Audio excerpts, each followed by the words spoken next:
Ano de 1928. Naquele tempo, o sertão aprendia cedo que justiça não vinha de farda nem de papel assinado. Justiça, quando vinha, vinha no susto, ou não vinha. A vila de Pedra Miúda era pequena, espremida entre a caatinga braba e uma estrada de barro que mais parecia cicatriz aberta no chão seco.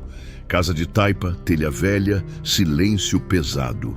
Ali, o povo falava baixo até dentro de casa, porque qualquer palavra atravessada podia virar castigo. Lampião não estava por perto. O nome dele andava longe, ecoando noutras bandas, noutra peleja, noutro estado. Diziam que ele enfrentava volante grande, dessas que vinham com ordem de cima. E quando Lampião se afastava, o sertão sentia como bicho sem dono, largado no mato. Foi nesse vazio que o coronel Antero Guedes mandou e desmandou. Homem grosso, barriga cheia, bigode grosso e alma mais dura que chão rachado. Dono de terras, gado, homens armados e medo. Ao lado dele andava o delegado Firmino, sujeito seco, olhar torto, conhecido por bater antes de perguntar. Os dois formavam uma dupla que fazia o povo tremer só de ouvir o tropel dos cavalos. Não roubavam apenas terra, roubavam dignidade. Naquela vila morava João Pequeno, sobrinho de Lampião. Pouca gente sabia do laço de sangue, mas o povo sabia da história dele. João era aleijado desde menino. Um tombo de cavalo na infância tinha deixado uma perna mais curta, e desde então ele se virava com duas muletas de madeira gastas pelo uso e pelo tempo. João não era valente, também não era covarde. Era só um homem simples tentando viver.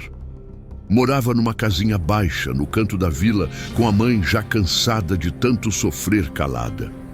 João ajudava como podia, consertava coisa pequena, carregava recado, fazia serviço leve, nunca pediu nada a ninguém. E fazia questão de não se meter em confusão. Naquele sertão, isso já era coragem. Numa tarde de sol rachando, o coronel Antero e o delegado Firmino passaram pela feira montados, espalhando poeira e medo. Foi quando viram João parado, esperando alguém trazer água do poço. As muletas encostadas no chão chamaram atenção demais. "Eita, olha ali", disse o delegado com riso torto. "Mais um peso morto da vila", respondeu o coronel, sem nem descer do cavalo. João abaixou a cabeça. Não respondeu. Já sabia que, com gente assim, palavra só piorava. Mas Firmino não gostava de silêncio. Silêncio para ele era desafio. "Ô aleijado", chamou. "Tá olhando o quê?" João respirou fundo. "Não quero confusão, doutor. Tô só esperando água para levar para casa." O coronel riu. Um riso grosso, debochado. "Confusão? Quem é tu para escolher se quer confusão ou não?" Alguns homens da vila fingiram não ver. Outros baixaram a cabeça. Pedra Miúda já tinha aprendido a sobreviver assim. João se apoiou nas muletas, virou devagar e seguiu para casa. Não correu, não xingou, não implorou. Só foi embora. O delegado cuspiu no chão. "Esse aí ainda vai aprender", disse, olhando para o coronel. Naquela noite, o vento soprou estranho. Cachorro uivou longe, e teve velho que fechou a porta mais cedo, como quem sente coisa ruim chegando. No outro dia, o sol mal tinha subido quando João saiu cedo, seguindo pela estradinha de barro que cortava a caatinga. Ia levar um recado para um sítio próximo. Caminhava devagar, como sempre, marcando o chão com as pontas das muletas. Foi ali que o coronel viu. Parou o cavalo no meio da estrada, bloqueando o caminho. Atrás dele vinham dois capangas e o delegado com aquele sorriso que nunca trazia coisa boa. "Olha quem tá aí!" "O aleijado valente", disse Firmino. João travou. O coração bateu forte, mas ele se manteve firme. "Não fiz nada, coronel. Só tô trabalhando." O coronel desceu do cavalo com calma. Caminhou em volta dele, observando as muletas, a perna torta, o suor no rosto. "Tem gente que nasce errado", disse, quase em tom de brincadeira. "E ainda acha que pode andar livre por aí." João engoliu seco. "Não quero briga com ninguém." Foi aí que o coronel fez um gesto curto com a mão. Ensinem a ele como se respeita a autoridade. João ainda tentou se afastar, mas as muletas escorregaram no barro seco. Os homens avançaram. A vila não via, mas o sertão inteiro parecia escutar. E naquela mesma manhã, bem longe dali, Lampião ainda não sabia de nada, mas o vento já começava a levar a notícia. E quando o vento leva, o sertão cobra. O sertão tem um jeito esquisito de espalhar notícia. Não precisa carta, não precisa telegrama, não precisa nem de grito. Basta um olhar atravessado, uma porta batida com força, uma mulher correndo com o rosto branco que nem pano de prato. E pronto, o povo já sabe que desgraça rondou. Na manhã daquele dia, depois da covardia na estradinha de barro, João Pequeno voltou para a vila do jeito que dava. As muletas pareciam mais pesadas, o chão parecia mais longo, a poeira parecia mais grossa. E a humilhação, essa aí, ia grudada nele como carrapato no couro. Ele entrou pelo canto, tentando não chamar atenção. Mas como é que um homem entra em silêncio quando carrega no corpo o retrato da maldade? Dona Quitéria, uma velha que vendia bolo de milho na porta da igrejinha, foi a primeira a notar. Parou, apertou o pano na mão e sussurrou: "Vixe Maria! Fizeram o que com o menino?"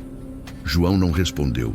Só abaixou o olho, como quem não quer dar nome para a dor.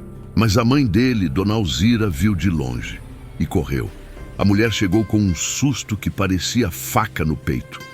"João, meu filho, pelo amor de Deus, diga que você está vivo." Ela segurou o rosto dele, olhou o corpo, olhou as muletas, olhou o chão, como se procurasse ali uma explicação que o mundo não tinha. João tentou falar normal, mas a voz saiu engasgada. "Mainha, eu não fiz nada, eu juro, eu só estava indo no recado." Dona Alzira não esperou terminar. Puxou o filho para dentro da casa de taipa, fechou a porta e encostou as costas nela. Ali, a vergonha virou raiva, e a raiva virou uma coisa perigosa, coragem. "Isso não vai ficar assim, João, nem que eu tenha que vender o que não tenho, nem que eu tenha que falar com quem eu jurei nunca chamar." João arregalou os olhos. "Não, mainha, não mexa com isso, não chame esse povo não." Ela respirou fundo e falou baixo, como se a parede tivesse ouvido. "Quem mexeu foi eles." Enquanto isso, do lado de fora, a vila inteira fingia viver, mas ninguém estava vivendo, só sobrevivendo. O coronel Antero e o delegado Firmino tinham feito questão de mostrar serviço. Era recado para o povo: aqui quem manda somos nós. E quando mandam recado assim, o povo aprende a se calar. Só que o sertão tem outra regra: toda maldade encontra alguém que não aguenta calar. Foi aí que entrou Zé Peba, um vaqueiro magro, coiteiro de boca fechada, desses que sabem mais do que falam. Zé Peba não era amigo de João, não. Era só um cabra que tinha honra.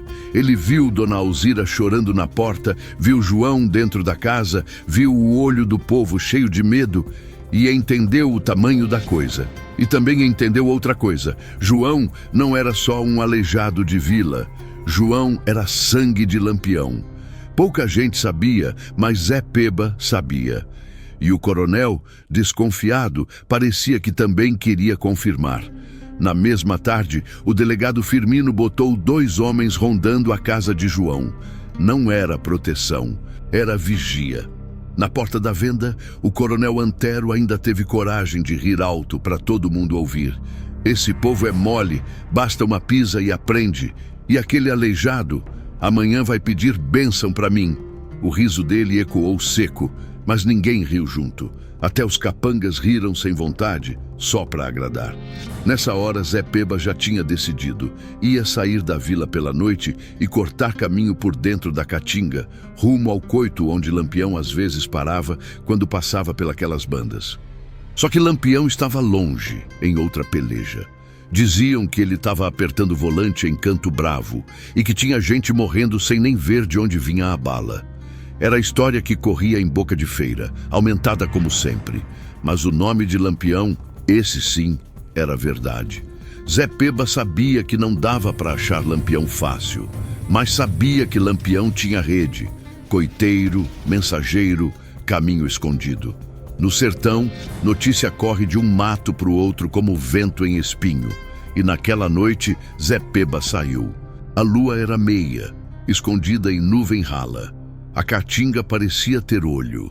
Passo errado ali era cobra, era espinho, era gente ruim. Ele ia com cuidado, chapéu baixo, facão preso na cintura só por garantia, e o coração batendo como zabumba em festa triste. No caminho, ele parou num casebre isolado de um cabra conhecido como Mestre Agenor, rezador e curandeiro, mas também homem que sabia dos atalhos do cangaço. Agenor abriu a porta só um palmo, desconfiado. Quem é? Sou eu, Zé Peba. Venho de Pedra Miúda. Preciso mandar uma palavra que não pode morrer na minha boca. Agenor olhou para a cara dele e entendeu na hora. Homem, quando vem com esse jeito, ou vem por vida, ou vem por morte. Entre ligeiro. Lá dentro, luz de lamparina tremendo, cheiro de folha seca e café requentado. Agenor sentou. Escutou tudo. Zé Peba contou. O coronel, o delegado, a covardia na estrada, a mãe chorando, o menino de muleta voltando feito sombra.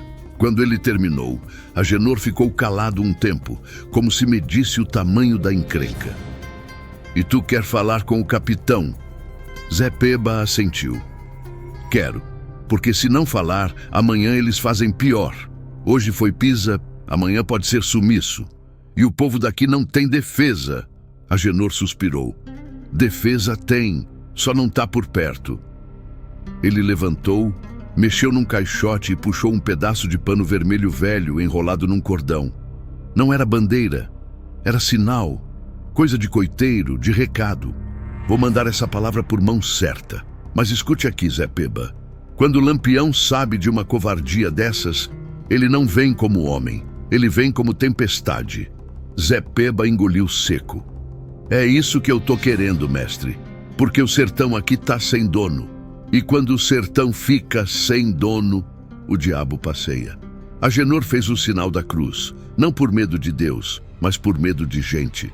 Então vá embora antes do canto do galo e não olhe para trás.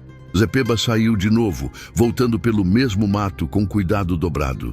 Na cabeça, a imagem de João com as muletas. No peito, a sensação de que tinha acendido um pavio. Enquanto isso, em Pedra Miúda, o coronel e o delegado preparavam o próximo passo. Porque homem ruim, quando sente que ninguém reage, ele cresce. Na manhã seguinte, o delegado Firmino foi até a casa de Dona Alzira, acompanhado de 2 capangas. Bateu na porta com o cabo do rifle, como quem bate em curral. Dona Alzira abriu só um pouco. O rosto dela estava firme, mas os olhos denunciavam a noite sem sono. Que é que o senhor quer? Firmino sorriu torto. Quero saber uma coisa. Teu filho anda falando demais? Meu filho mal fala, doutor. Então diga a ele para continuar assim, porque aqui quem abre a boca, perde. Dona Alzira segurou a porta com força. O senhor não tem vergonha não, delegado? O sorriso de Firmino sumiu. Vergonha é coisa de gente fraca. Eu tenho é poder. E seu filho vai aprender o lugar dele. Ele se virou para sair, mas antes jogou a última frase seca como tiro. E diga para o povo da vila, o coronel vai fazer uma festa sábado. Todo mundo vai. Quem não for, a gente busca. A porta fechou. Dona Alzira respirou fundo, tremendo. João, sentado num banco, ouviu tudo. As muletas encostadas na parede pareciam 2 cruzes. Mainha, eu tô com um pressentimento ruim. Ela se aproximou, passou a mão no cabelo dele, como quando ele era pequeno. Eu também, meu filho. Mas agora a gente já chamou o vento. E vento não volta pra garrafa. Longe dali, bem longe, em outro estado, Lampião ainda não tinha ouvido o nome Pedra Miúda naquele dia. Mas o sertão tem um modo de avisar antes da palavra chegar. Naquela mesma tarde, no coito, Lampião parou do nada, olhou para o horizonte e apertou os olhos, como se tivesse sentido no ar uma coisa amarga. Tem coisa errada soprando do lado de lá, murmurou baixo, para os cabras mais perto. Ninguém entendeu. Só Maria Bonita reparou no jeito dele. O capitão tinha um silêncio que não era normal. Era o tipo de silêncio que precede tempestade. E o recado já estava indo, pulando de mão em mão, atravessando caatinga, rios secos e estradas tortas. Porque quando a pior covardia acontece, o sertão faz questão de contar. A vila de Pedra Miúda acordou diferente naquele dia. Não foi o sol que mudou, nem o vento. Foi o medo, que agora andava solto, sem freio. Depois da visita do delegado Firmino, ninguém teve coragem de abrir a boca. As portas ficaram entreabertas. As conversas morreram no meio da frase. Até os cachorros pareciam mais quietos, como se soubessem que latido alto chama coisa ruim. João Pequeno passou a noite em claro. As costas ardiam. As mãos tremiam quando ele tentava se apoiar nas muletas. Cada passo dentro da própria casa parecia um pedido de desculpa por existir. Mainha, se eles voltarem, eu vou embora, disse ele sentado no banco de madeira com a voz baixa. Ir para onde, meu filho? Respondeu Dona Alzira sem olhar. Esse sertão todo hoje pertence a homem ruim. Ela falava enquanto mexia um café ralo no fogão de barro, mas a mente dela estava longe. Estava na estrada, estava na feira, estava no passado e no futuro também. O coronel Antero, por sua vez, dormiu tranquilo. Homem que se acha dono do mundo, dorme bem, acorda melhor ainda. Logo cedo, ele chamou o delegado Firmino e 2 capangas de confiança. Sentaram na varanda da casa grande, tomando café grosso enquanto o sol subia. Esse povo anda se achando protegido, disse o coronel, cuspindo no chão. Desde quando Aleijado tem parente importante? Firmino deu um meio sorriso. Dizem por aí que ele tem sangue perigoso. O coronel riu alto. Perigoso é quem eu digo que é. Lampião tá longe. E quando tá longe, vira história. Não ameaça. Firmino concordou com a cabeça, mas o olhar dele denunciava algo diferente. Ele não ria com a mesma vontade. Conhecia o sertão o bastante para saber. Nome grande não morre fácil. Talvez seja bom dar um exemplo, sugeriu o delegado, para ninguém criar coragem. O coronel pensou um pouco, coçou o bigode e assentiu. Hoje à noite tem reunião na venda. Quero todo mundo lá, até quem manca. A ordem correu rápido. Quem recebia o recado engolia seco e passava adiante. Festa obrigatória nunca foi coisa boa. Quando o sol começou a cair, Dona Alzira sentiu o pressentimento apertar. O peito pesou, o ar parecia mais quente. João, você não vai nessa venda, ouviu? João balançou a cabeça. Mainha, se eu não for, eles vêm buscar. E aí é pior. Ela fechou os olhos por um segundo. Sabia que ele estava certo. No sertão daquele tempo, a ausência era desafio. A vila foi se juntando aos poucos. Homens calados, mulheres de olho baixo, crianças agarradas às saias. A venda iluminada por lamparinas parecia um tribunal sem lei. O coronel chegou montado com Firmino ao lado. Desceu devagar, olhando um por um, como quem conta gado.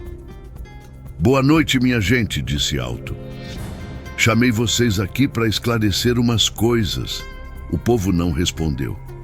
Ele continuou. Aqui não tem herói. Aqui não tem proteção. Quem manda sou eu. E a lei que eu trago comigo. O delegado deu um passo à frente. E quem não aprender isso, aprende do jeito difícil. Foi então que os olhos do coronel bateram em João. O homem estava no canto, apoiado nas muletas, tentando se misturar com a sombra. O coronel sorriu. Chegue mais perto, Aleijado. O silêncio ficou pesado. João avançou com dificuldade. Cada passo parecia mais longo que o outro. Quando parou à frente do coronel, sentiu o coração bater na garganta. O senhor sabe por que está aqui? Perguntou Antero. Não, coronel. Tá aqui porque tem gente achando que pode andar demais, que pode falar demais, que pode existir demais. O coronel se aproximou, tão perto que João sentiu o cheiro de fumo e café. Vou lhe dar um conselho, disse baixo. Esqueça quem você é parente. Aqui, isso não vale nada. O delegado deu uma risada curta. Muleta não segura homem quando ele cai, não. Alguns capangas riram. Outros desviaram o olhar. Dona Alzira, no meio do povo, sentiu as pernas fraquejarem. Deixa meu filho em paz, ela gritou sem perceber que gritava. Ele nunca fez mal a ninguém. O coronel virou o rosto devagar. A senhora devia aprender a calar, antes que ele pague pela sua boca. João tentou falar, mas o delegado fez sinal com a mão. 2 capangas se aproximaram, empurrando-o de leve, só para mostrar que podiam. Chega, disse o coronel. Hoje não. Hoje é só aviso. Mas aviso dado uma vez, não se repete. Ele se afastou, voltou a montar no cavalo e encerrou a reunião como se nada demais tivesse acontecido. Mas o estrago estava feito. Naquela noite, ninguém dormiu direito em Pedra Miúda. João ficou sentado, olhando a porta, com medo de ouvir batida. Dona Alzira rezou como nunca tinha rezado antes. A vila inteira parecia prender a respiração. E enquanto isso, longe dali, o recado seguia a viagem. O pano vermelho passou de mão em mão, de coiteiro em coiteiro, de sombra em sombra, até chegar a quem realmente precisava chegar. Lampião recebeu a notícia no começo da madrugada. Não foi Zé Peba quem falou. Foi um homem cansado, sujo de poeira, com a voz trêmula. Capitão, fizeram covardia com um aleijado em Pedra Miúda, sobrinho seu. Lampião não respondeu na hora, só apertou os olhos.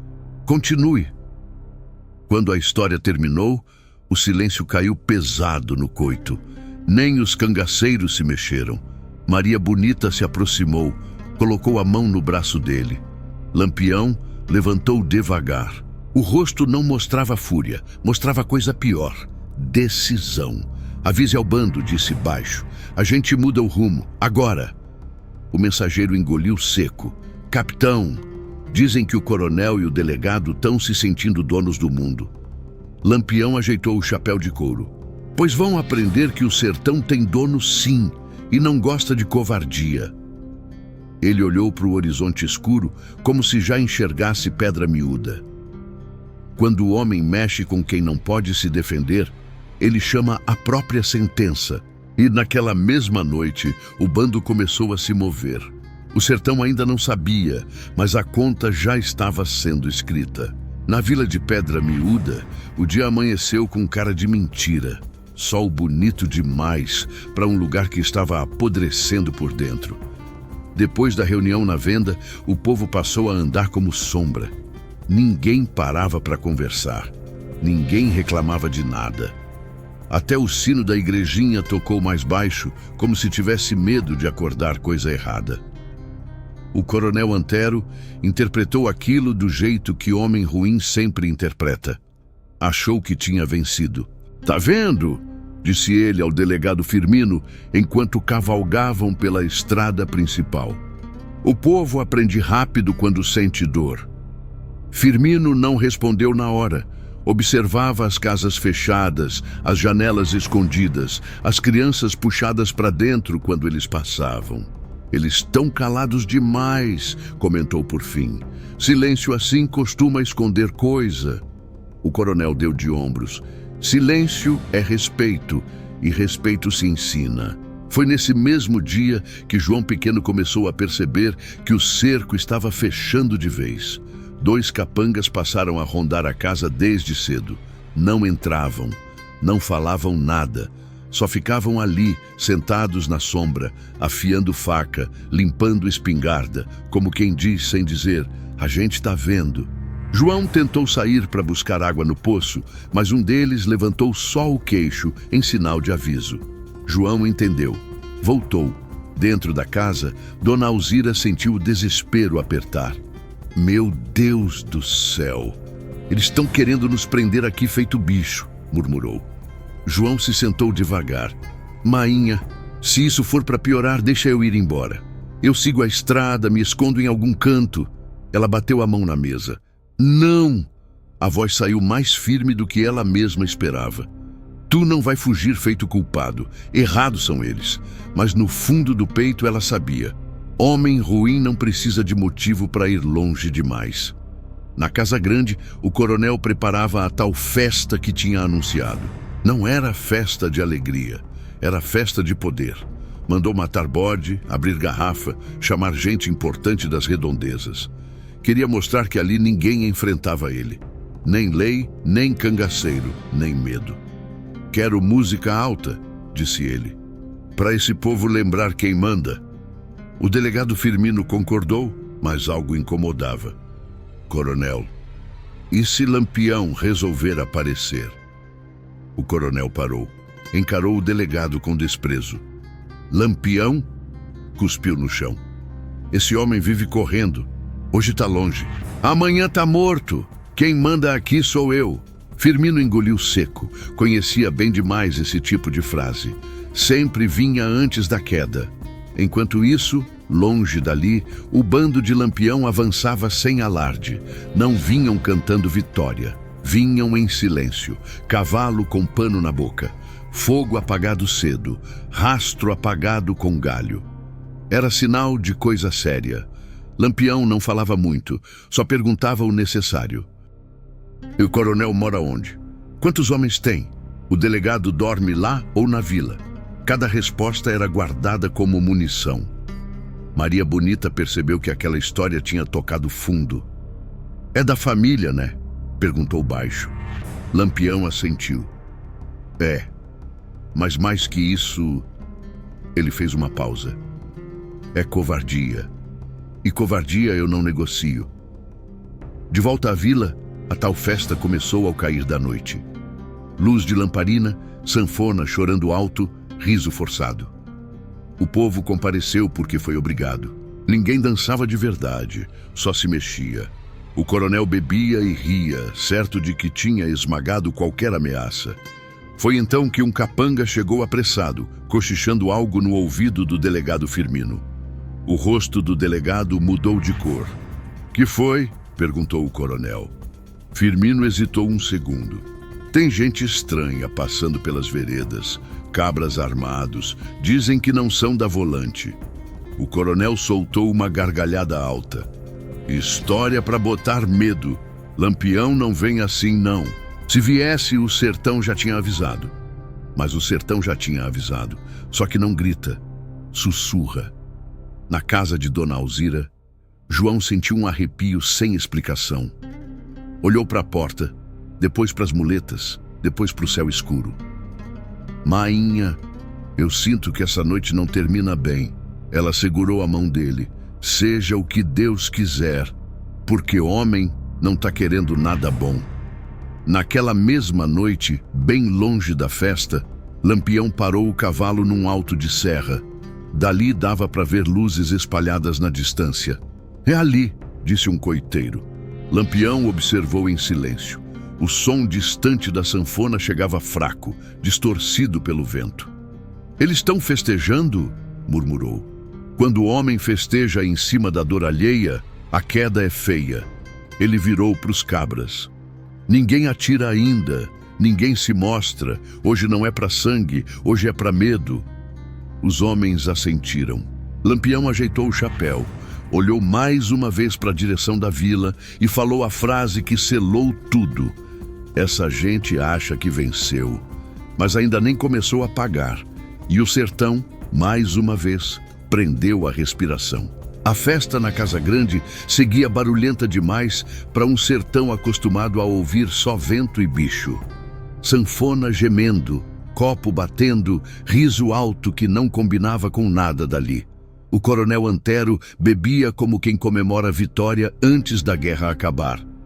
Aqui ninguém peita mais nada, dizia enchendo o copo outra vez. Lampião virou conversa de feira. O delegado Firmino tentava acompanhar o clima, mas o corpo não obedecia. A cada gargalhada do coronel, ele sentia um frio diferente, desses que não vêm do vento. Do lado de fora, a vila estava quieta demais.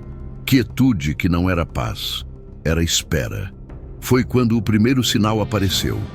Um cavalo relinchou longe, curto, abafado.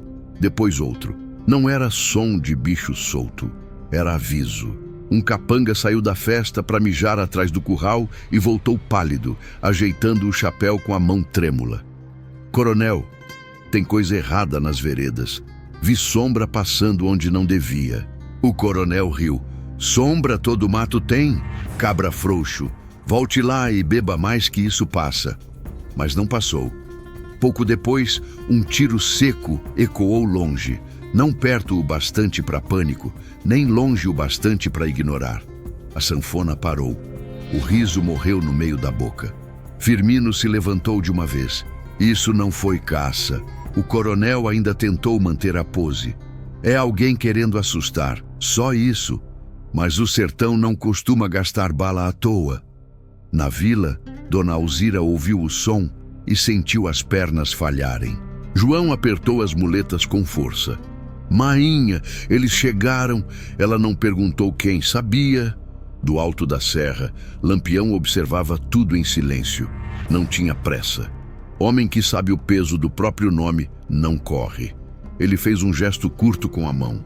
3 homens se espalharam pela caatinga. Outros 2 cortaram o caminho da estrada. Não era ataque, era cerco. Na casa grande, os capangas começaram a se mexer inquietos. Um deles entrou apressado na sala. Coronel, os cavalos estão se agitando. E tem fogo apagando lá fora. Firmino engoliu seco. Coronel, isso é jeito de cangaceiro. Antero bateu o copo na mesa. Chega, quem manda aqui sou eu. Pois é justamente isso que eles vêm testar, respondeu o delegado sem olhar. Antes que o coronel retrucasse, um estampido mais próximo fez as paredes tremerem. Não foi bala em gente, foi bala no chão. Aviso claro. Silêncio total. E então, da escuridão, veio a voz. Não grito, não ameaça espalhafatosa. Voz firme, calma, atravessando a noite como faca afiada. Coronel Antero, saia! O nome caiu pesado no terreiro. Ninguém se mexeu. A voz voltou um pouco mais alta. Saia! Não vim pra festa, vim pra conversa. O coronel sentiu o estômago revirar. Reconhecia aquele tom, todo o sertão reconhecia. Firmino se aproximou dele e falou baixo. É ele. Antero respirou fundo, ajeitou o paletó e saiu tentando manter a dignidade que já tinha perdido. Lá fora, à luz fraca da lua, Lampião estava parado de pé, chapéu de couro baixo, cartucheiras cruzadas no peito. Atrás dele, sombras armadas, imóveis como pedra. Você demorou, disse Lampião. O coronel tentou rir. Veio longe pra quê, capitão? Aqui não tem nada seu. Lampião inclinou levemente a cabeça. Tem sim. Tem respeito que você quebrou. Tem limite que você passou. O coronel tentou endurecer. Eu mando nessa terra. Lampião deu um passo à frente. Não sacou arma. Não levantou a voz. Mandava. O silêncio ficou tão pesado que parecia puxar o ar do peito de todo mundo.